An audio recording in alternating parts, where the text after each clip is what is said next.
mission du conseil municipal et le 21 décembre 1907, officiellement, la commune de Saint-Cyr-sur-Mer est créée. L'annonce en sera faite au conseil municipal du 16 février 1908.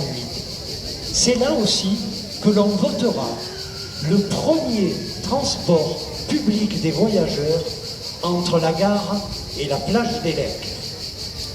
Fermez les yeux, imaginez ces plages de sable fin, ces eaux cristallines, la grande plage des Lecs, la plage de la Madrague jusqu'au port d'Allon, ses calanques sauvages, son climat méditerranéen, son soleil évidemment puisqu'il a été inventé ici. Imaginez son cadre naturel préservé entre mer, pinède et vignoble, ses sentiers au bord du littoral.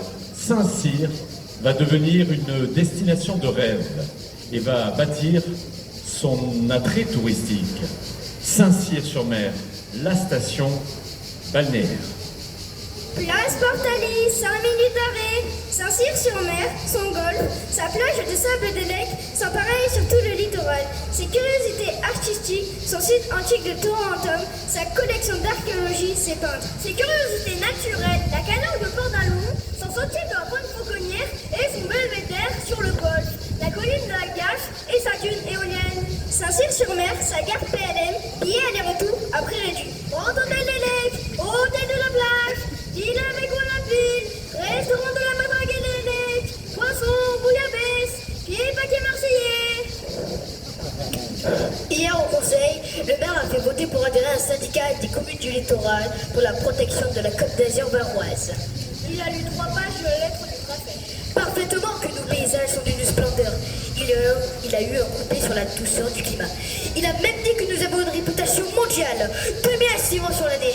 Ah ça, Nona, il revient de partout. Les étrangers de Marseille et Dubaï. Ils viennent prendre le bain, le soleil, l'hiver. Ils ont du mal à repartir à terre. Ils s'installent. Et la taxe rapporte 3000 francs. Quelle taxe? La taxe de séjour que paient les estivants. Avec les communes, ça va payer la moitié des dépenses pour les water closets publics. On en apprend des choses au conseil.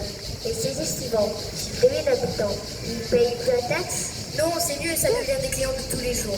Et pour tes melons et tes légumes, il va falloir te lever de bonne heure pour augmenter la production. Et toi, Félix, tes poissons à peine sortis de l'eau avec leur crochet de gobe et encore vif.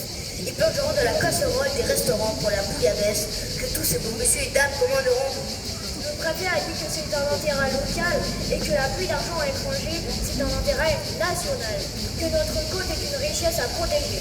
Justement, le préfet, avec les communes, il veut créer un règlement pour protéger le littoral, le pittoresque de la nature. Il parle bien, ce préfet. Nous sommes en 1922 et le maire a dit que d'ici 1926, la mode sera la station thématique.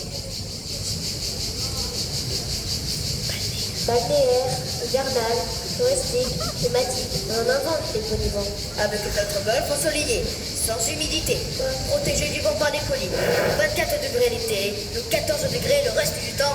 Et aucune épidémie depuis plus de 50 ans. Et ce soleil, et ces terres marins qui voudra de bonnes mines et des poumons pleins d'oxygène. Il y a bien quelques touristes qui feraient un coup de chaleur sur le Cascadéo. Mais on a le docteur, il faut bien le nourrir. Oui, mais le maire a raison. De partout, ils viendront s'esquicher sur les plages. On pourra voir 400 baigneurs par jour, 250 touristes l'hiver. Ça pourrait rapporter 10 000 francs. Et toi, Félix et la pêche, tu pourras chez les sirènes. Dis donc, Félix, c'est les sirènes qui vont me ramener le poisson pour la bourrine de M. Barthelot et de M. le curé. Oh, ma belle, on parlait juste de l'expansion pittoresque de la plage. Mais voyons. Bonbons, sucre d'orge, glace, vanille, chocolat, citron, sesmiadano. Le petit verre illustré du Bar républicain, dernière édition.